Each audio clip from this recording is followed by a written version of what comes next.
E aí galera, quem fala é o Bat. E cara, no último vídeo eu reclamei da galera que não comenta em vídeo de recap. E vocês comentaram coisa pra caraca lá, tá vendo? Reclamar funciona. Enfim, hoje eu vou apresentar aqui pra vocês o anime Rift. Bom, para proteger o mundo dos demônios, existem algumas pessoas selecionadas que podem combatê-los. E eles são chamados de Os Escolhidos. Certa noite, enquanto uma ventania forte batia no meio da cidade, uma explosão repentina aconteceu em um local de escavação arqueológica. De lá saíram 3 luzes diferentes. A luz verde foi para uma lixeira, enquanto o amarelo viu um espírito de formação em um prédio e resolveu ir para lá. E o local para onde a luz amarela foi, estava o nosso protagonista, que no caso é um aspirante artista de quadrinhos. O nome do cara é Ethan. E enquanto Ethan se concentrava em fazer sua história em quadrinhos, a criatura entrou em seu quarto e começou a observar ao redor da área. Quando ele terminou seus desenhos, o vento subitamente voou para cima da cópia dos seus quadrinhos e ao mesmo tempo seus trabalhos impressos se iluminaram. Será Jesus? A luz gradualmente foi ficando maior e à medida que ela se arrombava, ela formou um portal. E esse foi o momento em que o nosso protagonista foi empurrado para dentro dessa luz que brilhava, parecendo um portal. Ao passar por essa luz, ele foi parar em um lugar chamado Rift, e a sua aparência mudou completamente estando lá. Em apenas alguns instantes, várias pedras gigantes e árvores começaram a sair do chão. De repente, um demônio do vento de 3 estrelas apareceu na área, e ele percebeu que essa coisa estava se aproximando dele. Obviamente, o nosso protagonista não sabe nem o que é um demônio do vento de 3 estrelas, galera. Mas, embora ele estivesse suando de medo, ele apenas pensou que ele não se machucaria, porque devido à sua nova aparência, ele acreditava que era o herói no momento. Mas quando o demônio o atacou, ele ficou surpreso aí com o fato dessa criatura ter sido capaz de feri-lo. E quando o demônio estava prestes a atacá-lo novamente, um membro dos escolhidos com o codinome Príncipe Dragão apareceu de repente e foi capaz de parar o ataque do demônio. E quando a sua vez de atacar o demônio chegou, infelizmente o ataque dele não afetou o inimigo. O demônio correu para ele e ambos trocaram ataques. O nosso protagonista, percebendo que não é tão forte, correu rapidamente para se afastar deles. Mas de repente, uma luz que se transformou em uma espada apareceu para ele. Essa espada rapidamente chamou a atenção do demônio, que foi atrás do Ethan mais uma vez. O Príncipe Dragon tentou atacar o demônio, mas não conseguiu atingi-lo. O Ethan subiu numa árvore, mas depois que o demônio bateu nela, ele caiu imediatamente e deixou a espada cair durante a queda. Mas o que nem ele, nem o demônio esperavam era que a espada caísse exatamente em cima do demônio, o que acabou ocasionando a morte do pobre demôniozinho, tadinho. Depois disso, o Ethan acordou e pensou que tudo o que havia acontecido era apenas um sonho. Nesse momento, um cachorro se aproximou dele e ele notou uma criatura em sua cabeça. Ele levou essa criatura amarela para sua casa e o alimentou com comida de gato. Por conta disso, a criatura, que se apresentou como um nome chinês muito complicado, por isso eu vou chamar de Amarelinho, ficou furioso e disse que ele era uma besta divina. O Amarelinho acrescentou dizendo que ele era a formação da besta divina de proteção que protegia os 3 mundos há milhões de anos. Ele também mencionou que a espada que o Ethan usou na noite veio dele, e esse foi o motivo pelo qual o Ethan sobreviveu ao demônio do vento. Galera,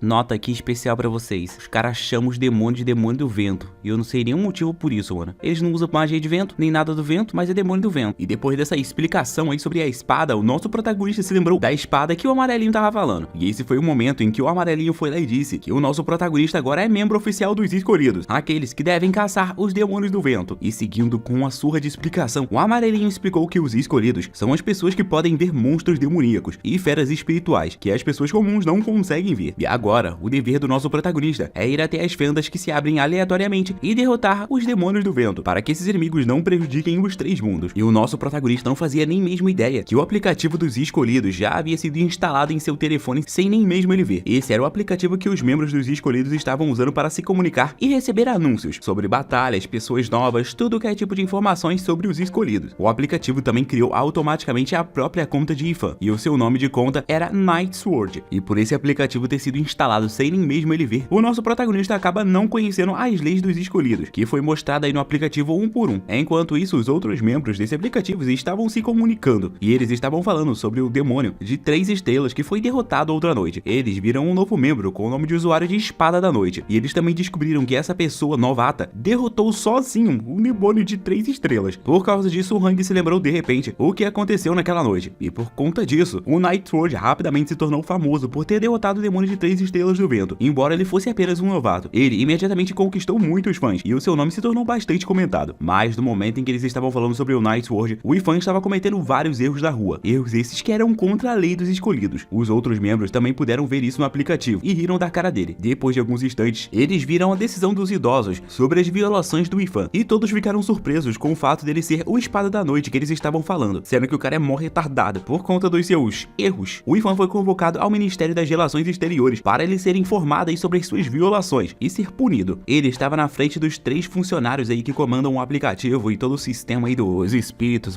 matar as coisas e tal. Os caras mencionaram suas violações, uma a uma na frente dele, mas o Ivan se perguntou sobre o que eles estavam falando. Ele não conhece nenhuma lei, ele não sabe nada. Que aplicativo é esse? E de acordo com os funcionários, essa foi a primeira etapa aí que o nosso protagonista tinha que passar após se registrar aí no aplicativo. Nesse momento, nosso protagonista olhou para o seu celular e ficou surpreso ao ver um aplicativo. Acontece que ele não baixou aplicativo nenhum nem instalou nada no seu celular. E como não ler as regras do aplicativo foi a primeira infração de Ivan, a punição para ele acabou sendo apenas uma multa de advertência. Então, um desses caras aí pegou a carteira de Ivan e quando ele viu a espécie do animal de estimação do Ivan, ele ficou surpreso. Até mesmo seus dois companheiros também ficaram surpresos ao ver que o animal de estimação espiritual do Ivan era o primordial formação de proteção da besta de vida. O Ivan pensou que eles estavam admirados com o seu animal de estimação espiritual, mas quando eles saíram do quarto, eles riram do amarelinho. O amarelinho deu um tapa no Ivan porque ele ficou muito irritado quando o Ivan não seguiu sua exigência de ocultar sua identidade. Sacanagem. Pô, Ivan, vacilão, hein? Depois disso, eles saíram dessa sala e foram para a Avenida Continente Sul. Lá, outros membros dessa parada espiritual, como ele, também estavam lá. Lá, o Ivan foi notado pelos outros por conta das suas brincadeiras e uma mulher o reconheceu como o Espada da Noite. Quando os outros ouviram isso, eles ficaram surpresos. Alguns deles imediatamente se aproximaram de Ivan para tentar apertar a sua mão. E o Ivan tinha muitos fãs porque, além da Skeleton Dini, ele era o único novato que havia chamado a atenção de todos. Nisso, alguém veio de repente e disse que era um insulto a Skeleton Dini comparar ela ao Night Sword. Esse homem acrescentou que, além do demônio de vento demoníaco de 4 estrelas que a Skeleton Dini havia derrotado quando ela era apenas uma iniciante, ela também obteve uma parede dourada na hora de fazer a aprovação aí na Jade Profética. E essa tal de Jade Profética é uma pedra que tem a capacidade de determinar a força de um escolhido. E qualquer pessoa que se tornasse um escolhido poderia muito bem checar o seu nível de poder encostando na Jade Profética. Basicamente, o seu poder poderia ser classificado em 5 níveis: o dourado, o roxo, o azul, verde e branco. O dourado era o mais forte entre eles, e apenas a Skeleton Dini foi capaz de atingir esse nível. Ao ouvir isso, o Ivan decidiu que ele queria experimentar essa prova, mas o amarelinho tentou impedi-lo. Nisso, um homem o abordou e perguntou ao Ivan se ele tinha medo de fazer isso. Então, para mostrar que ele não tem nada a temer, o Ivan foi rapidamente pulando até a Jade Profética, e ao se aproximar, ele colidiu na pedra e não houve luz alguma saindo dela. Por conta disso, os outros imediatamente pensaram que ele era apenas um ser muito fraco, que não fez nem mesmo a Jade Profética brilhar. O Ivan não conseguiu entender muito bem isso, então ele apenas tentou praticar com a sua espada. Quando ele apontou a sua espada para a Jade Profética, ela se quebrou, o que preocupou todos que viram isso acontecer. Nisso, um daqueles caras que trampa organizando essa parada de escolhidos, chamado Diretor Zane, chegou rapidamente ao local. Com medo de ter que pagar mais multas, o Ivan soltou sua espada no chão e a empurrou para longe de si. Mas, para sua surpresa, o diretor o elogiou, porque nos muitos anos que se passaram, ele nunca tinha visto alguém que fez a Jade Profética se quebrar. E enquanto nosso protagonista era elogiado, uma fumaça escura entrou na sua espada. E logo em seguida, o diretor, completamente animado, pediu a Ivan que ele fizesse uma certa missão sobre o incidente paranormal na Universidade de Mingshan. Essa missão tratava-se do misterioso desaparecimento de uma espada antiga em um lugar onde artefatos ficavam à mostra. E o amarelinho ficou chateado quando o Ivan aceitou essa missão, porque ele preferia que o nosso protagonista fosse para uma fenda e lutasse até a morte contra os ventos demoníacos. Seguindo com a sua investigação, o Ivan mostrou ao amarelinho a antiga espada verde, que também desapareceu na noite da explosão no local da escavação. E eles não sabiam que naquele momento, a antiga espada verde estava sendo unida por aquele que a pegou. Depois que a espada antiga foi conectada, ela abriu uma fenda que chegou até onde o Ivan estava. Isso fez com que o Ivan se transformasse, e o amarelinho ficou surpreso com isso. E quando o Ivan sentiu um vento demoníaco, ele imediatamente correu para ele, e ficou surpreso por se tratar apenas de um pequeno caranguejo. Mas um poder verde entrou em seu corpo, fazendo com que essa criatura ficasse ainda maior. Ela atacou o Ivan imediatamente, mas ele conseguiu evitá-la, e quando ela o atacou novamente, o Ivan tentou bloqueá-la, mas ele acidentalmente cortou a garra da criatura. O demônio correu atrás dele novamente, e antes que ele pudesse se aproximar, o Ivan imediatamente usou a sua espada, fazendo com que outra garra fosse cortada também. Com medo de Ivan, o demônio fugiu rapidamente para escapar. O Ivan o seguiu, e quando ele atacou, o demônio bloqueou sua espada, e por conta do poder verde que o demônio possuía, ele afetou a espada de Ivan, fazendo-a se quebrar, e logo em seguida o nosso protagonista foi atingido com força pelo ataque do demônio. E quando o demônio o pegou com a sua garra, a Skeleton Dini chegou lá. Quando ela se transformou, ela rapidamente derrotou o demônio. E depois disso, quando o nosso protagonista chegou em casa, o amarelinho não conseguia acreditar que a Excalibur havia sido quebrada, e o Ivan ainda estava vivo depois de passar por tudo isso. Assim, a gente descobre que o plano do amarelinho é sacrificar um espírito de formação para consertar um certo selo, e o sacrifício aí que ele quer fazer é o próprio Ivan, por isso que ele quer que o nosso prota lute. Ele se lembrou novamente do dia em que viu o Ivan e até o levou para a fenda e o fez lutar contra um vento demoníaco. Tudo isso para que ele pudesse executar o seu plano de sacrificá-lo. Também foi ele que enfraqueceu Excalibur para garantir que o Ivan perdesse na próxima vez que ele tivesse que lutar contra um demônio. E quando o Ivan entrou na sala, ele tentou dizer ao amarelinho de maneira apropriada que ele não estava a fim de ficar lutando contra os demônios do vento não. Mas o amarelinho sabia que o Ivan estava apenas com medo de morrer em batalha. De repente, uma forte rajada de vento foi sentida por eles, e na sala novamente, eles viram que a Excalibur que havia sido quebrada foi consertada sozinha, sozinha, após um pedido aí do Ifan, dizendo para os deuses o ajudarem. E enquanto o Ifan a segurava, o amarelinho notou uma luz verde saindo da espada. Então ele se lembrou de que essa luz era a mesma que ele viu no vento demoníaco. No dia seguinte, os membros dos escolhidos discutiram imediatamente a conclusão da missão na Universidade de Mingxian, que foi realizada aí pelos Skeleton Jiren e o Night Sword. E ao descobrirem isso, os outros escolhidos não podiam acreditar que Skeleton Jiren tivesse decidido trabalhar com outra pessoa, porque ela era conhecida por fazer suas missões sozinha. Do nada, descobrimos que o Hang se mudou para o prédio que o Ifan mora. Ao ouvir isso, o motorista estava perguntando para ele o porquê dele estar prestando tanta atenção na espada da noite. Em resposta, o Hang disse que podia sentir que o Night Sword era uma pessoa muito forte, mas por algum motivo, às vezes, ele não tinha muita certeza sobre isso. Ao ouvir isso, o motorista sugeriu que ele convidasse o Night Sword para uma fenda para que ele pudesse ver de perto se a força dele é verdadeira ou não. De repente, alguém tocou a campainha e do lado de fora estava o Ifan. Ele estava carregando um jarro de planta que o amarelinho cagou dentro e botou um pouco de areia. E o nosso protagonista estava lá se perguntando por que uma pessoa rica escolheria viver em um lugar assim. Depois de um tempo, a porta se abriu, mas somente o Ifan conseguiu entrar. Primeiro, ele teve que passar por uma sala de desinfecção, e quando entrou, ele imediatamente reconheceu o Hang, que estava com ele quando o demônio do vento de 3 estrelas foi derrotado. Ele deu a sua planta fedorenta como presente boas-vindas para o seu novo vizinho. E depois disso, ele começou a ficar maravilhado com a decoração da casa. E quando ele tocou em uma tela, ele ficou surpreso quando uma tampa se abriu repentinamente e vários tipos de pedras diferentes apareceram. E de acordo com o Hang, cada pedra dessa faz algum tipo de coisa especial. E quando o Ifan tentou pegar uma pedra do vento demoníaco, o Hang o impediu imediatamente. Foi nesse momento que o Hang foi lá e pegou a pedra lá do demônio de 3 estrelas, que na verdade pertencia ao Ifan. Essa pedra era da cor do demônio que o Ifan derrotou, mas como ele desapareceu de repente após a luta, o Hang guardou para poder nadar na própria mão do Ifan. E como o Hang também estava com ele na hora que o demônio foi derrotado, o Ifan pensou que eles iriam dividir os ganhos, assim que ele vendesse essa pedra. E embora o Hang não quisesse aceitar, o Ifan ainda o forçou a falar sobre esse assunto. Então eles foram para a avenida do continente sul, e as pessoas não podiam acreditar no que estavam vendo. Eles não esperavam que o Marquês Noturno estivesse com outra pessoa. Afinal de contas, era alguém que não gostava de se unir a ninguém. Junto, eles foram para uma casa comercial, que era de propriedade dos funcionários que controlam um aplicativo dos caçadores de demônio. E depois de examinar a pedra de cor, ele ofereceu 300 moedinhas aí para o Ifan. E o Ifan, usando toda a sua inteligência, foi lá e resolveu dar um desconto pro cara, pedindo apenas 250. No entanto, o Hang não concordou com isso, porque ele sabia que uma pedra de cor de 2 estrelas era vendida lá por umas 600 moeditas. Por esse motivo, o nosso protagonista acabou não sendo enganado e acabou recebendo 1000 moeditas. E mesmo ajudando o Ifan, o Hang ainda não queria receber parte dos ganhos. Então o Ifan o presenteou com uma refeição. Depois de um tempo, eles notaram um cliente irritado porque não gostou da comida oferecida a eles. Ele jogou a comida longe e um animal espiritual a devorou imediatamente. O homem estava prestes a tentar ferir a fera espiritual na sua frente, mas o Ifan o impediu, e quando o homem percebeu que o Ifan estava ao lado do Marquês Noturno, ele se assustou e fugiu, deixando o nosso protagonista acreditando que ele era o bonzão. Quando eles voltaram para o outro mundo, uma fenda mais uma vez se formou. O Hang entrou rapidamente nela e o Ifan também o seguiu. Quando eles viram o demônio, o Hang soube imediatamente que ele se tratava de um demônio do vento de 4 estrelas. O inimigo criou um tornado, e enquanto eles estavam tentando não ser levados pelo forte vento, o Ifan teve a incrível ideia de usar um amarelinho. Ele jogou seu parceiro no demônio, e ele atingiu o oponente com sucesso, fazendo com que o tornado parasse. Em seguida, o Hang contou ao Ifan sobre o seu plano, mas o Ifan não sabia nem mesmo usar os tipos de ataque de espada que o Hang estava falando. Então o Ifan atacou o demônio de repente, e o Hang disse para ele mirar em sua cabeça. Nesse momento de brecha, o Hang também foi atacar, mas ambos se enrolaram no meio do ataque. Por conta disso, o demônio conseguiu fugir para o subterrâneo, e depois de alguns instantes, ele voltou e os atacou novamente. Depois que eles o evitaram, o Hang o atacou imediatamente, mas ele desapareceu de repente e foi direto para o Ifan. O nosso protagonista o bloqueou, mas ele voltou para o Hang, e quando o demônio apareceu novamente, o Ifan foi capaz de derrotá-lo. E embora o Hang já tenha admitido que ele era bom de briga, ele disse que o Ifan seria mais forte se eles unissem suas forças nas próximas batalhas. Afinal de contas, durante toda essa batalha, o Ifan apenas atrapalhou o Hang e ficou fazendo piadinhas que o deixaram bastante irritado. Nesse momento, o Ifan pensou imediatamente que o Hang queria ser o seu braço direito, sendo aquele que o protege pelas costas. E quando o Ifan disse que o Hang era um pouco mais fraco que ele, o cara se irritou e decidiu provar ao Ifan que ele estava errado. Então o Hang usou uma de suas técnicas mais fortes e repetidamente atacou o demônio do vento, até que ele fosse completamente derrotado. Nisso, o amarelinho acordou de repente depois de ter sido atingido por uma pedra. E como o Ifan ficou impressionado com o que o Hang fez, ele pediu desculpas por ter chamado o Hang de fraco. Nesse momento, todos souberam imediatamente que o Ifan e o Hang conseguiram derrotar um demônio de 4 estrelas juntos. E eles não podiam acreditar que o Marquês Noturno havia se unido com um novo jogador. Afinal de contas, ele já havia recebido mais de 999 convites de equipe, mas ele rejeitou todos. Depois disso, enquanto o Hang tomava o seu chá, ele soube que o Ifan havia feito uma besteira. Ele basicamente fez parecer que foi o Hang quem o apoiou na luta, como se o Hang fosse subordinado do Ifan. Naquela noite, enquanto o Ifan estava dormindo, o seu editor o chamou de repente. Ele informou ao Ifan que havia muitas pessoas que patrocinavam seu trabalho, e quando ele viu o resultado, ele pulou na cama de tanta alegria. E esse trampo aí pelo qual o Ifan estava sendo muito patrocinado, basicamente foi uma história que ele fez baseada nas aventuras que ele anda vivendo. Resumindo, o cara tá escrevendo sobre o mundo espiritual, usando fatos reais, em uma história em quadrinhos. E o editor dele sugeriu que ele deveria acrescentar um outro personagem bem forte, com aparência feminina e bem ninjinha. Então o nosso protagonista imediatamente pensou em adicionar a Skeleton Jean no seu mangá. No dia seguinte, uma atriz chamada Kim ficou chocada quando viu o novo trabalho de Ifan. Sim, ela viu que o Skeleton Jean foi adicionado aos seus personagens cômicos. Algumas horas mais tarde, enquanto o Ifan e o Amarelinho estavam a caminho para entregar comida, porque o cara além de escrever quadrinho também entrega comida, eles ouvem uma mulher gritando. E quando foram até ela, eles viram a Kim e um homem muito estranho se aproximando dela. O Ifan atacou imediatamente esse homem, mas ele não sabia que isso tudo era um filme que estava sendo gravado. Por conta disso, o Ifan teve que gastar dinheiro com os danos que ele causou na área de filmagem. E quando a Kim se sentou, ela lembrou ao entregador do seu pedido. Foi só então que ela descobriu que o Ifan era o entregador. E quando ela viu que o seu pedido havia caído, ela demonstrou muita humildade, pegando o bagulho do chão e o comendo. E ela, sendo muito gentil, até mesmo ofereceu um pouco do seu lanche para o Ifan comer. De repente, um fã da Kim apareceu, xingando o nosso protagonista. E então uma forte rajada de vento começou a acontecer e o Ifan viu uma fenda se formando. Então ele correu imediatamente para entrar nela, porque ele estava pensando que a sua experiência na fenda o ajudaria em suas próximas histórias de quadrinho que ele estava escrevendo. Quando o demônio apareceu, ele o atacou imediatamente, mas o demônio conseguiu agarrar sua espada. Logo em seguida, o demônio soprou seu mau hálito sobre ele, fazendo com que o Ifan perdesse a concentração. Logo em seguida, o demônio foi lá e prendeu o Ifan usando sua técnica. O Amarelinho, vendo tudo isso, estava muito feliz, porque o seu plano para restaurar o selo estava prestes a ser cumprido. E quando o demônio estava prestes a matar o Ifan, a Skeleton Jean apareceu de repente e lutou contra o inimigo. Uma outra pessoa que estava filmando a batalha em andamento olhou para o nível do demônio e ficou surpreso por ele se tratar de um demônio do vento demoníaco de 5 estrelas. E quando o Ifan saiu da armadilha, ele imediatamente atacou o demônio usando a técnica que ele acabou de aprender. Mas isso não afetou o demônio e ele rapidamente se aproximou para atacá-lo. Felizmente, o nosso protagonista foi novamente salvo pela Skeleton Jean e de repente a sua espada começou a se mover sozinha devido àquele poder verde. O nosso protagonista tentou a segurar, mas a espada ficou indo atacar repetidamente a Skeleton Jean. Ela, irritada, foi lá e amarrou o Ifan na parede para que ele não interferisse mais em sua luta. E quando o demônio a atacou, a Skeleton Jean usou uma de suas técnicas mais fortes e conseguiu derrotar o inimigo. E depois disso ela ficou surpresa por não ter conseguido encontrar a pedra que esse demônio deveria ter dropado. Assim, a fenda desapareceu gradualmente, fazendo com que eles voltassem à sua forma original. Foi aí que o Ifan descobriu que a atriz chamada Kim era na verdade a Skeleton Jean. Ele tentou se oferecer para ser o seu grande guarda, mas a Kim simplesmente o rejeitou. Por conta disso, ele foi até Hang para pedir conselhos, pois ele sabia que o Hang poderia facilmente se aproximar de garotas bonitas. E depois que o Hang lhe deu um não, dois não, três não, vários conselhos, o Ifan começou a pesquisar sobre a Kim para descobrir as coisas na qual ela tem interesse. Um dia, enquanto a Kim estava em uma entrevista, ele foi até lá para lhe dar flores, mas o gerente de Kim ficou irritado e o Ifan foi imediatamente expulso do prédio. E por ter se lembrado do conselho do Hang, ele não desistiu e esperou até que a Kim saísse, mas ela mais uma vez não lhe deu atenção. Depois de um tempo, ele notou uma mulher pilotando uma motocicleta que se parecia com a Kim. Ele a seguiu e chegou ao orfanato. Então ele viu a Kim brincando com as crianças desse orfanato. E depois que a Kim brincou com as crianças, os dois conversaram. Mas apesar do que o Ifan disse, ele ainda não conseguiu convencê-la a aceitar sua oferta. E quando a Kim saiu, ele ainda seguiu ela. E por isso, a garota acabou desistindo de confrontá-la. E apenas foi embora. O nosso protagonista foi atrás dela. Mas o veículo dele perdeu os freios e se colidiu com a motocicleta da garota. E devido aos ferimentos sofridos aí por Ifan, ele acabou sendo levado ao hospital. Enquanto a Kim foi buscada aí pelo seu gerente. Nisso, vemos que um certo homem deu fotos da Kim e o Ifan a um certo rapaz e pediu para ele espionar o nosso protagonista. Esse garoto foi o responsável por assumir o controle da espada de Ifan e ele queria dar uma lição no nosso protagonista. E quando o Ifan saiu do hospital, ele recebeu uma ligação informando que a advertência que ele cometeu ainda não foi paga. Além disso, ele também tem muito a pagar pelos danos que ele causou no set de filmagem. O seu editor também o ligou para o informar que alguém estava mandando ele excluir seus trabalhos, porque ele supostamente havia copiado de outra pessoa. Por causa disso, ele pretendia ir até o seu editor, mas de repente uma outra fissura surgiu. Ao mesmo tempo, o proprietário da casa que ele estava alugando também o ligou, o perguntando por que ele ainda não pagou o aluguel. Devido a esses problemas, ele estava confuso sobre qual deles priorizar. Mas depois de tudo, ele optou por entrar na fenda e salvar a besta espiritual que estava sendo atacada pelo demônio do vento de 5 estrelas. Por causa disso, esse demônio do vento começou a atacá-lo. Então eles lutaram entre si. Enquanto eles continuavam a trocar ataques, ele teve a oportunidade de cortar uma das mãos do demônio. Mas quando ele estava prestes a matá-lo, o demônio conseguiu parar sua espada. Então ele pediu ajuda à besta espiritual. E quando deu um soco no demônio, o inimigo nem mesmo se moveu. O demônio teve a chance de atacá-los e até conseguiu recuperar sua mão decepada. E quando o Ifan e o demônio se atacaram ao mesmo tempo, ele cortou diferentes partes do corpo do demônio. E infelizmente, o demônio se regenerou rapidamente e ficou ainda maior. Enquanto isso, o Hang obteve a informação sobre o demônio do vento de 5 estrelas que o Ifan estava enfrentando atualmente. E eles descobriram o porquê do demônio não morrer facilmente. Eles podiam sentir que esse demônio estava ficando cada vez mais forte e não era mais aconselhável enfrentar ele sozinho. No entanto, o Hang viu no seu aplicativo que o Ifan já estava lutando lutando sozinho contra ele. Os outros usuários desse aplicativo também receberam uma mensagem para ir até a fenda e ajudar. Por isso, a Kim também agiu imediatamente. Por outro lado, o Ifan decidiu recuar primeiro, porque ele sabia que estava em apuros se ele continuasse a lutar contra o demônio. Enquanto eles corriam, o demônio continuava e o Ifan tentou bloquear seus ataques, mas ele foi atingido por um forte golpe do inimigo. Por causa disso, o demônio atacou a besta espiritual, mas foi interrompido pelos outros escolhidos que acabaram de chegar. Depois disso, o Ifan conseguiu fugir, e como ele sabia que o demônio não poderia ser derrotado com uma espada, ele pensou em queimá-lo. Então, com apenas um ataque, o demônio foi rapidamente queimado, e eles viram um núcleo de pedra. Depois da briga, ele correu para casa porque estava preocupado com a possibilidade de suas coisas terem sido jogadas para fora do seu quarto. Felizmente, as suas coisas ainda estavam lá, e depois de um tempo, o proprietário ligou para informá-lo de que alguém havia pago o aluguel por ele. Em seguida, ele conversou com seu editor, e ele também foi informado que a acusação contra ele estava errada, e que ele estava aguardando o próximo capítulo de sua história em quadrinhos. Enquanto estava trabalhando no próximo capítulo, ele viu no aplicativo a nova classificação que foi liberada pelas 4 zonas. Nisso, vemos que ninguém conseguiu acreditar na posição que o nosso protagonista estava. Já Skeleton Dini estava confortável na 10ª posição. E se tem uma coisa que o nosso protagonista não faz nem mesmo ideia, foi que antes que ele pudesse chegar em casa, o Hang ordenou que o seu motorista pagasse o aluguel dele. E também foram eles que providenciaram a remoção da acusação contra Ifan em relação à revista de quadrinhos. E o responsável por isso se encheu de raiva quando esses problemas foram resolvidos. Por esse motivo, essa pessoa decidiu substituir a Excalibur do Ifan por uma espada falsa, enquanto ele ainda estava dormindo. No dia seguinte, o Ifan foi até a avenida do Continente Sul para conversar com a fera espiritual. Ela disse a Ifan que notou algo estranho em sua espada enquanto assistia a transmissão ao vivo. Para ser mais exato, na noite em que ele e o Skeleton Dini lutaram contra o demônio do vento de 5 estrelas. Interessada em o ajudar, a fera leu alguns livros, e agora ela acredita que existe algum tipo de espírito na espada do nosso protagonista. Alguns dias depois, os dois decidiram se encontrar em suas casas em sua forma original. Eles se encontraram no Minxian Park, e o Ifan ficou surpreso com o fato de ter sido uma mulher que apareceu. Enquanto eles conversavam, o garoto que estava com raiva de Ifan estava na torre e queria fazer algo com a espada que ele roubou do nosso protagonista, mas ele não esperava que houvesse um problema em seu experimento, e isso causou uma explosão. De repente, um espírito negro apareceu e atacou o Ifan, e quando ele estava prestes a usar a sua espada, Ifan foi atingido por um ataque do espírito das trevas. A fenda se formou de repente, e a Maya se transformou num espírito. Depois, ela lutou contra o inimigo usando vários ataques em série, e assim ela conseguiu derrotar o espírito das trevas. E após alguns instantes, eles viram o Azul, mais conhecido pelo amarelinho como Galum, mas eu vou chamar ele de Azulzinho, aquele que te faz levantar. Enquanto o Hang conversou com o garoto que estava com raiva de Ifan, o Hang descobriu que ele era um parente do Hang. Então ele repreendeu o garoto pela sua interferência na vida de Ifan, e para puni-lo, o Hang proibiu o garoto de sair. Já a Maya levou o Ifan ao hospital, e quando o Ifan acordou, ele se perguntou por que estava amarrado. E quando sua médica chegou, ele a reconheceu como uma das suas clientes que recebiam seus alimentos entregues. Ela se apresentou ao nosso protagonista, e ela estava pensando que o Ifan planejava acabar com a sua própria vida com base na história que a Maya contou para ela. Foi nesse momento que a Maya revelou que ela tinha ido até a casa dele para pegar algumas roupas. Lá ela ficou surpresa ao ver a barra de pesquisa no site de Ifan, e ela também viu muitas pílulas que, de acordo com a Kai, eram chamadas de 5 pílulas de dragão que poderiam matar uma pessoa quando a pessoa usa essas pílulas excessivamente. Enquanto Maya caminhava atrás de Kai, eles encontraram um médico que deu a Kai um relatório do exame. Ela soube por eles sobre a condição de Ifan, que ele tinha um grave problema de saúde e que o Ifan só tinha mais um mês de vida. Por causa disso, ela pensou que talvez o Ifan quisesse acabar com a sua vida por conta dessa doença grave. Em seguida, ela conversou com o Ifan para perguntar se ele tinha um pedido. O Ifan lhe disse que ele queria pagar tudo que ele devia e fazer a Skeleton Dini virar sua colega de equipe. Após a conversa, a Maya imediatamente enviou uma mensagem para a Skeleton Dini para perguntar a ela se ela pode favorecer a formação de uma equipe com Night Sword, e também lhe contou sobre a condição atual de Ifan. A Kim leu imediatamente isso, mas não cedeu a proposta, pois ela sabia que o Ifan ainda não morreria. A Maya também conversou com o Hang para que eles pudessem realizar uma festa de despedida para o Ifan. O Hang concordou com isso, e eles realizaram um evento no prédio de sua residência. Depois de um tempo, a Kim foi até lá porque a Maya também a convidou, e depois de um tempo, quando a Kim estava prestes a sair, o Ifan a impediu. Foi nesse momento que a Kim disse ao Ifan que ela só foi até lá por conta da condição atual dele, e o Ifan estava confuso porque ele não sabia nada sobre isso, pois a própria Maya ainda não havia lhe contado o que ela descobriu. Por causa disso, ele perdeu o interesse na festa e levou um amarelinho para casa, enquanto os demais foram forçados a acordar a Gaia para que ela lhes contasse a verdade sobre a condição de o Ifan. Quando a Kai soube disso, ela apenas riu deles, porque o resultado do relatório médico não se referia ao Ifan, mas ela admitiu que havia algo anormal no corpo dele, e como o Ifan tinha um corpo fraco e a Jade Profética nem mesmo reagiu a ele, ela estava se perguntando de onde ele estava tirando sua força para lutar em suas batalhas. Ela não conseguiu descobrir o motivo, então ela tem certeza de que a condição do Ifan não é normal, e depois que o amarelinho descobriu essa informação, ele ficou feliz porque seu plano estava prestes a se concretizar de verdade. Então ele decidiu contar muitas coisas que estava fazendo ao Ifan, inclusive as 5 pílulas do dragão, e o Ifan ficou furioso com ele. Por causa disso, o Ifan se vingou do amarelinho e não deixou que ele dormisse naquela noite, tocando uma buzina, cujo barulho também perturbava os outros residentes desse apartamento. No dia seguinte, a Maya foi até a casa do Ifan para lhe dar a boa notícia, e em seguida, ela pediu um favor ao Ifan. Basicamente, ela queria deixar esse serzinho sob os cuidados dele até que ela terminasse seu exame de arqueologia arqueologia. Quando a Maya foi embora, o Ifan decidiu expulsar o amarelinho do seu quarto, mas depois de um tempo, ele passou pela janela e atacou o Ifan. Depois disso, o Ifan avisou o amarelinho que iria fazer barulho novamente se ele não contasse tudo. Então, o amarelinho decidiu contar a ele sobre o grande demônio que estava aprisionado pelos 5 sábios aí, usando a formação primordial. Para evitar a possibilidade de uma tentativa de libertar o grande demônio, os sábios destruíram a chave para a formação, chamada de Lótus Dourado do Mundo Mortal. Mas depois de milhares de anos, as peças da chave gradualmente foram se reunindo, e há uns 500 anos, uma organização misteriosa conseguiu fazer com que todos eles se formassem novamente. Enquanto isso, devido à continuação do trabalho de construção no sítio arqueológico perto da Universidade de Mingxian, o Hang ligou para o seu avô, e embora ainda não estivesse claro para eles a causa da explosão na área, o seu avô decidiu continuar o que estava sendo feito lá. Ele também falou sobre o fantasma branco e o desaparecimento da antiga cidade de Diana, e dizia-se que o local da construção era a cidade perdida de Diana. O seu avô disse que eles precisavam descobrir a verdade o mais rápido possível para evitar que o incidente do passado aconteça novamente. O amarelinho também estava contando ao Ifan sobre isso, e o Ifan estava pensando que ouvindo essa história, ele poderia ter uma ideia melhor para sua história em quadrinhos. De repente, a espada do Ifan se moveu e atingiu o azulzinho, fazendo com que ele ficasse com muita raiva. Enquanto o Ifan e o amarelinho tentavam deter a espada, o Galon se chocou contra ela. Isso fez o Ifan soltar a espada, e depois ele caiu e perdeu sua consciência. O amarelinho tentou curar o Ifan, mas ele ficou surpreso porque o jade profético do Ifan estava selado. No dia seguinte, quando o Ifan soube disso, ele já se imaginou fazendo o teste novamente aí sem ter o seu jade profético selado. Algumas horas depois, enquanto ele trabalhava no novo capítulo de sua história em quadrinhos, o amarelinho assistiu ao noticiário sobre uma tempestade que se aproximava, e essa tempestade foi feita pelo fantasma branco. O Galon abriu a janela e ela quase os levou pelos ares, mas por sorte, o Ifan os pegou rapidamente. Já o editor do nosso protagonista estava muito impressionado com o trabalho de Ifan, e isso deixou o nosso prota muito feliz. De repente, ele recebeu uma ligação do empresário da Kim, que queria comprar os direitos da adaptação para a TV da história em quadrinhos do livro do Ifan. Então o Ifan decidiu imediatamente ir ver o empresário da Kim. E embora o vento estivesse forte lá fora, isso não foi o bastante para impedir de sair. Enquanto estava a caminho, ele viu um homem ao lado na estrada, e quando ele se aproximou, um outro homem caiu de repente perto dele. Quando ele olhou para o beco, ele viu outras pessoas deitadas e uma mulher de pé no centro. Ele imediatamente a confrontou e ficou surpreso por ter sido a Kim. De repente, a Kim recebeu informações de que uma instabilidade foi detectada perto do orfanato de Mingxian. Então as pessoas próximas da área foram instruídas a irem para lá. Por causa disso, a Kim foi rapidamente para o orfanato de Mingxian, enquanto os que estavam deitados de repente se levantaram um a um e se aproximaram lentamente de Ifan. Mas alguém chegou lá e usou seu poder para deter aqueles que estavam se aproximando dele. Ele se apresentou ao Ifan e disse que era um farmacêutico dos escolhidos, e também era um dos funcionários do Sr. Lu, e ele também relatou sobre os sonâmbulos que ele viu. Enquanto os outros escolhidos estavam ocupados resgatando as pessoas afetadas em um desastre, o Ifan estava no escritório do empresário para descobrir a oferta feita a ele. Lá, o cara mostrou o contrato dessa oferta, e quando foi lhe informado o valor do contrato, o Ifan não acreditou no preço. Por isso, nosso protagonista assinou imediatamente tudo, embora não tivesse lido todo o contrato. Em seguida, eles discutiram o próximo capítulo da história em quadrinhos. Então, o cara deu a ideia, dizendo que o Ifan deveria mostrar os eventos sobre a infância do herói, dizendo que o personagem principal, quando ele era jovem, era muito forte. Mas, de repente, alguém chegou lá e colocou um selo no herói, para que ele não pudesse mais se lembrar dos fatos ocorridos. Ao ouvir isso, o Ifan o impediu de repente, porque ele tinha muitas perguntas. Isso inclui como o herói chegou nesse lugar, o paradeiro de sua família, sobre a coisa que ele viu e por que sua memória foi apagada. Depois que o Ifan saiu do prédio, a Kim chegou lá bem a tempo. De repente, eles receberam um anúncio, dizendo que uma fenda se abriria perto do litoral. Quando chegaram ao local, o Ifan ficou surpreso com o fato de não haver nenhuma tempestade no local. Mas, de acordo com a Kim, o seu inimigo deve ter feito algo na área. Depois de um tempo, os sonâmbulos apareceram um a um. Eles correram para eles, e a Kim facilmente colocou essas pessoas para dormir usando suas próprias mãos, enquanto o Ifan estava sendo atacado por outros. Depois de ouvir um som estranho, o Ifan percebeu que os seus agressores ficaram cada vez mais fortes. Por causa disso, a Kim se transformou para poder se aproximar do nosso protagonista e o salvá-lo. Depois disso, enquanto ela examinava seus adversários, um demônio apareceu de repente atrás do Ifan, e quando ele estava prestes a atacar o Ifan, a Hang apareceu e bloqueou o ataque do demônio. Depois que Kim correu para atacar o demônio, o Ifan também se transformou, e eles trabalharam juntos contra o inimigo. Eles combinaram seus ataques, mas ficaram surpresos porque o demônio não estava sendo afetado por ele, e apenas com o som que ele criava, as pessoas comuns que podiam ouvi-lo imediatamente se transformavam em sonâmbulos. Depois de serem atacados por eles, a Kim pensou em informar a todos aí sobre a condição dos sonâmbulos, para que eles pudessem salvar as pessoas, tudo isso pelo aplicativo. E o Hang também estava prestes a enviar uma mensagem avisando a todos, mas ele descobriu que não havia sinal na área. Então o Ifan disse a Hang para ele ir até lá e informá-los pessoalmente, enquanto eles cuidavam do demônio. Sim, o nosso protagonista pretendia lutar contra o demônio apenas ele e a Kim juntos. Então, para agilizar o processo, a Kim usou a Ordem de Yama para prender o demônio. Então ela o explodiu, mas mesmo assim o seu ataque não funcionou, e o demônio devolveu o golpe a ela com a mesma força da explosão. Então o Ifan imediatamente empurrou a Kim para longe, e foi ele quem se machucou. E quando a Kim se aproximou de Ifan, o demônio o atacou novamente, e por sorte, o Hang apareceu para detê-lo. Eles pensaram que o Hang estava a caminho de informar a todos, mas o Hang disse que quando ele estava tentando sair, ele não conseguia fazer isso e ficava voltando. Então a Kim pensou que eles ainda precisavam derrotar esse demônio para poderem sair sair dessa fenda. Hang e Akin continuaram a lutar contra o demônio, enquanto o Ifan não conseguia se mover adequadamente devido aos ferimentos que ele recebeu. Jin e Hang usaram seus ataques fortes, que no caso são a Ordem de Yama e as ondas de demônios ao mesmo tempo, mas ainda assim os ataques não funcionaram contra o demônio, e logo depois disso eles foram atingidos pelo ataque do demônio. Feito isso, o demônio se aproximou da Akin, mas o Ifan usou o verdadeiro poder de sua espada para bloquear o ataque do demônio. Ele notou que a sua espada parecia estar funcionando, então imediatamente investiu toda a sua força nela, fazendo com que o demônio fosse jogado para longe. O Ifan correu para o oponente novamente, e os dois lutaram. Dessa vez, ele foi jogado para longe. Então, o inimigo o pegou, e quando estava prestes a apertá-lo, o poder da sua espada se manifestou mais uma vez. Então, o demônio atirou ele e se afastou. Quando ele se levantou, ele correu para o inimigo novamente, e Akin também se levantou para ajudá-lo. Eles trabalharam na luta contra o demônio, até que Akin notou que a coisa no peito do demônio estava rachada, e como o demônio agora está mais enfraquecido, eles descobriram que esse era o ponto fraco do inimigo. Então, Akin instruiu o Ifan a mirar naquela coisa em seu peito, enquanto ele tentava restaurá-la. Quando Akin conseguiu parar uma das mãos do demônio, o Hang também ajudou a parar a outra mão, e a primeira tentativa de Ifan de destruir o ponto fraco não funcionou. Então ele fez tudo de novo, mas o demônio se libertou do controle deles, então eles recuaram e o demônio atacou novamente. Mas uma mulher apareceu de repente e criou um escudo de energia para bloquear o ataque do demônio. E quando o Ifan ouviu sua voz, ele imediatamente a reconheceu como a Doutora Kay, do escudo de energia. Eles também receberam força suficiente para um único ataque. O Ifan disse para eles usarem essa chance para eles realizarem um ataque forte o suficiente para derrotarem o demônio. Então eles correram juntos, e Akin usou seu armário fantasma para prender o demônio, enquanto Hang também usou seu poder para garantir que o demônio não escapasse. E logo em seguida, o Ifan foi lá e atacou. Assim, eles derrotaram o demônio com sucesso. E depois que o Ifan viu o núcleo de pedra do demônio, ele caiu no chão. Então todos o levaram para o hospital. E foi só então que todos descobriram que eles haviam lutado contra um demônio do vento de 7 estrelas. E enquanto o Ifan estava a mimir, ele estava sonhando com seu pai. E quando ele foi atingido por um raio, ele acordou imediatamente. Quando Akin e o Hang chegaram lá, eles conversaram com a Maya e perguntaram a ela sobre o exame. Tudo isso enquanto o Sr. Lu e seus companheiros assistiam a luta deles contra o demônio de 7 estrelas. Até que do nada, esse doido foi até eles e disse que estava suspeitando que o Ifan fosse um membro da Fantasma Branco. Ele até disse que quando o Ifan se tornou um dos escolhidos, o espírito branco se tornou ativo, e ele também estava lá quando os outros dois demônios de nível alto apareceram. Ele acrescentou que eles não deveriam esquecer o fato de que o pai do garoto era um espião da Fantasma Branco, e por causa disso, eles agiram imediatamente, visitando o Ifan no hospital para levá-lo de volta até a Avenida Continental Sul. Lá, o Ifan foi questionado sobre o paradeiro do seu pai, e ele simplesmente pensou que o seu pai só devia dinheiro a esse homem, e como ele não sabia onde estava seu pai, ele decidiu ir embora, mas foi imediatamente trancado. Foi nesse momento que ele descobriu que o seu pai era um traidor, e o Hang também aprendeu isso com o seu avô, e isso aconteceu há 20 anos na Montanha da Neve, no continente norte. Antes do incidente na época, eles receberam informações sobre o fragmento de chave avistado, e por conta disso, a Estrela do Norte, que era a cabeça das 4 estrelas, e seu grupo decidiu irem até lá e pegá-la, mas devido à flutuação de energia na Montanha de Neve, o avião que eles estavam sofreu um acidente, e todos os escolhidos que estavam nele, incluindo o Estrela do Norte, foi morto. A maioria dos civis a bordo também foram de base, e ninguém soube o que aconteceu. O fragmento da chave nunca foi encontrado, e a sua única pista era a coisa na mão do Estrela do Norte com o codinome do pai de Ifan, e a constelação. Eles suspeitavam que o pai do nosso protagonista havia matado a Estrela do Norte e levado o fragmento da chave, então eles concluíram que o cara era um espião da Fantasma Branco. O Sr. Lu sabia que o Hang estava do lado de Ifan, então ele avisou seu neto para ficar longe do Ifan. Enquanto isso, Akin estava com o amarelinho e o outro bichinho, que eles entraram no lugar aí para ver o que estava acontecendo. Akin rapidamente foi ao escritório do governo para tentar salvar o Ifan. Akin atacou imediatamente os oficiais para salvá-lo. Os dois lutaram, e o bichinho até ajudou Akin, e quando ele o enfraqueceu, Akin o prendeu imediatamente. Quando estavam saindo, o policial conseguiu sair da prisão de Kim e imediatamente os atacou, mas esse doido aí apareceu e bloqueou seu ataque. Ele disse que o tempo para investigar toda a situação de Ifan já havia acabado, e que o nosso protagonista deveria ser liberado se não houvesse nenhuma prova contra ele. Os oficiais não concordaram com isso, e ele foi atacado novamente, e nesse ataque eles conseguiram quebrar a máscara do farmacêutico, e foi somente aqui que eles descobriram que foi a Kai quem imediatamente lhes disse para sair. Quando estavam saindo, os guardas empurraram eles em direção à porta, e ela enfrentou os guardas. O Ifan conseguiu sair do lugar, mas ainda estava no escritório do governo, por isso ele acabou sendo confrontado pelos membros furiosos dos escolhidos. Depois disso, quando eles chegaram em casa, o amarelinho tentou falar com o Ifan, mas ele o ignorou. Em seguida, eles receberam um anúncio de que o resultado da investigação de Ifan sairia depois de 3 dias. Enquanto isso, o Hang decidiu ir atrás do Ifan, mas quando ele estava prestes a sair da sala, os homens do seu avô o impediram. Ele estava prestes a usar sua força apenas para sair, e o Hang deixou claro para o seu avô que ele não deixaria que coisas ruins acontecessem ao Ifan. No dia seguinte, o amarelinho e o Gollum entraram em pânico, porque não conseguiam encontrar o Ifan dentro do quarto. O Ifan deixou uma carta, então eles foram imediatamente para Hang para mostrar a carta a ele. Eles tentaram encontrar o Ifan, mas ainda não conseguiram encontrá-lo. E como os outros estavam unidos para impedir que o Ifan fosse um membro dos escolhidos, Akin foi até lá para se opor à decisão. À noite, o amarelinho encontrou o Ifan brigando com um membro da Fantasma Branco por causa de uma coisa. O Ifan conseguiu pegá-lo, e o Hang também viu um dos oficiais escolhidos inconsciente na área. E quando o Gollum a mordeu, a coisa mostrou uma imagem das montanhas de neve neve, onde ocorreu aquele incidente há 20 anos atrás. Depois disso, o Ifan se lembrou de algo, e o Hang levou essa coisa para o seu avô. Enquanto isso, a Kai sugeriu ao Sr. Low que seria melhor se eles deixassem o Night Sword lutar contra o Fantasma Branco, porque ele certamente encontraria maneiras de ajudar eles. Assim, descobrimos que o Ifan foi para as montanhas de neve para procurar evidências e descobrir o que estava acontecendo. Enquanto observava o local exato que viam na foto, o chão embaixo deles desmoronou de repente. Felizmente, o Hang chegou para salvá-los e é quem os pegou. A Maya e a Dr. Kai também estavam com eles, e o Ifan foi lá e perguntou que os outros não sentiam frio enquanto ele estava congelando. E foi quando a Maya mencionou que era por conta da Jade Profética. Sim, devido ao fato da Jade Profética dele ter sido selada, o corpo dele é mais fraco, então ele sente frio. Nesse momento, o Hang ouviu o amarelinho falando algo, mas o bichinho não falou mais nada quando ele se aproximou. A Kai verificou imediatamente o corpo de Ifan, e ela disse que faria mais um exame quando eles voltassem. Enquanto a Maya contava suas descobertas, as outras montanhas de neve próximas a eles desmoronaram uma a uma. Então, um avião destruído apareceu para eles, e imediatamente eles pensaram que esse era o avião que sofreu o acidente há 20 anos atrás. De repente, o Ifan sentiu que havia estado ali antes, e foi o momento em que os membros da Fantasma Branco apareceram para eles. Eles não tinham ideia de que a pessoa que estava falando com eles no momento era o gerente da Kim, até porque o cara estava usando um casaco cobrindo seu rosto. Eles pretendiam pegar o Ifan, mas os demais não tinham intenção de deixar o inimigo fazer o que quisesse. E antes de tudo, o gerente mencionou que o plano deles era mudar o sistema dos escolhidos, que estava fazendo os escolhidos proteger as pessoas comuns. Para Fantasma Branco, as pessoas não deveriam ser protegidas, porque fazendo isso, os escolhidos só pareciam ser os guardiões dos fracos. Por conta disso, o Hang ficou irritado e a briga começou. A Kim lutou contra o seu gerente, e quando ela conseguiu atingi-lo, ela acabou vendo o rosto do cara. No fim, ela descobriu que ele era um agente secreto, e essa foi a razão pela qual o inimigo descobriu as verdades sobre as habilidades da Kim. Depois que a Kim amarrou seu gerente, ele libertou o general de 9 cabeças. Ele atacou o Ifan várias vezes, e ninguém conseguia ver de onde os ataques estavam vindo. Por conta disso, a Kim usou uma técnica para dar a eles a capacidade de vê-lo. Eles viram a bandeira dourada, e depois de um tempo, o demônio que a possuía apareceu para eles. Eles imediatamente o atacaram simultaneamente, mas os seus ataques não tiveram efeito sobre ele. O inimigo queria se vingar de Ifan por ter matado o demônio do vento de 7 estrelas. Felizmente, o nosso protagonista conseguiu se defender, e quando a Kai lhe deu força extra, o demônio não gostou disso, então atacou a Kai. Em seguida, ele atacou imediatamente a Maya, o Hang, a Kim, que foram igualmente pegos de surpresa devido à velocidade dos seus ataques. Ele também atacou o Ifan, que só foi derrotado porque não conseguiu ver os ataques do inimigo. Ele usou a fúria dos trovões, que o Ifan não conseguiu evitar. A Kim tentou se levantar, mas como ainda estava fraca, não conseguiu lutar contra o demônio. Nisso, o gerente foi até o demônio para lembrar da sua verdadeira missão, por isso o demônio a deixou ir. Eles iniciaram seu plano contra o Ifan, e foi aí que o Ifan se lembrou dos eventos em que ele e o seu pai foram separados. Ele se lembrou que o fragmento da chave foi para ele, e essa foi a razão pela qual a Fantasma Branca quer atacá-lo. O amarelinho nesse momento tentou atacar o demônio, mas ele simplesmente o agarrou, e quando eles pegaram um fragmento da chave do Ifan, o demônio a pegou, e isso alertou aí o gerente da Kim, porque isso não era o que eles haviam combinado. De repente, o Ifan atacou o demônio e conseguiu salvar o amarelinho, e devido ao fragmento da chave ter saído do seu corpo, ele conseguiu libertar o seu verdadeiro poder. E quando notou o inimigo, ele imediatamente atirou o amarelinho nele para libertar a Kim, e por isso ela foi capaz de lutar contra o inimigo. Até mesmo Hang, a Maya e a Kai conseguiram escapar e lutar contra os seus oponentes. O Ifan e o demônio começaram a lutar, e embora o demônio fosse muito rápido, o Ifan ainda conseguiu evitar seus ataques, mas o problema era sua espada, que estava começando a ficar fora do seu controle. Kim e os demais conseguiram derrotar o gerente dela e os outros membros da Fantasma Branca, e quando viram o Ifan que estava sendo atacado pelo demônio, a Kai imediatamente criou uma energia de escudo para protegê-lo. Por conta disso, o Ifan ganhou uma força extra e atacou imediatamente o demônio, e como ele ficou muito mais forte e rápido, ele conseguiu acompanhar o demônio. Isso deixou o demônio chocado, ele não conseguia acreditar que o seu inimigo estava tão poderoso. Assim, o Ifan o atingiu em cheio com seu ataque, mas isso não era o suficiente para derrotar completamente esse demônio. Ele mais uma vez liberou um grande poder e atacou o Ifan. Assim, os outros também agiram para apoiar o Ifan no ataque ao demônio, e quando Kim usou seu armário fantasma no demônio, isso deu ao Ifan a oportunidade de usar toda a sua força em seu ataque. Por causa disso, eles derrotaram o demônio com sucesso, e o Ifan também recuperou o fragmento de chave. Enquanto isso, na avenida do continente sul, os outros estavam esperando um anúncio sobre o Ifan. Já era o terceiro dia, e eles iriam decidir agora se o Ifan era um traidor, um assassino ou se era inocente. A dupla veio liderada pelo Sr. Lu, e depois de um tempo, o Ifan e os outros chegaram. Ele veio depois de lutar contra os fantasmas brancos e o fortíssimo demônio, e no anúncio, ao invés de considerarem o Ifan um traidor, ele foi reconhecido como um herói da avenida do continente sul, aumentando ainda mais a sua fama e popularidade e a raiva que muitos sentem contra ele. Esse é o fim da história, e eu espero que você curta esse vídeo, deixa o like e compartilhe com seu amiguinho, que aqui sempre tem recapzinho pra você assistir, beleza?